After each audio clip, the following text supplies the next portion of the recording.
Me olemme Plaza Duomolla Sisiliassa Palermon kupeessa. Kuvataanpa vähän ympäriinsä, niin näette näitä vanhoja rakennuksia. Annetaan kameran pyöriä. Ja siellähän onkin episkopaalinen seminaari aivan ravintolan kupeessa. Siitä on helppo lähteä seminaariopiskelijan käymään iltahvilla. Ja kun kierros jatkuu, näinpä tyypilliset matkamuistot, pojut, etc. Sitten onkin jo turistien suosimien terassien aika.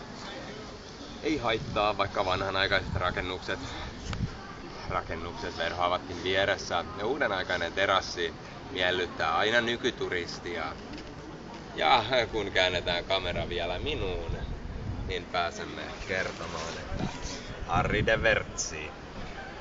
Paitsi toi. Vanha katedraali takanamme osoittaa katolisuuden suurta merkitystä täällä Sisiliassa. Sisiliassa mafian lisäksi on katolisia ihmisiä. Joka toinen on toinen ja joka toinen toinen. Täällä Carlitos, Harry de Vertsi.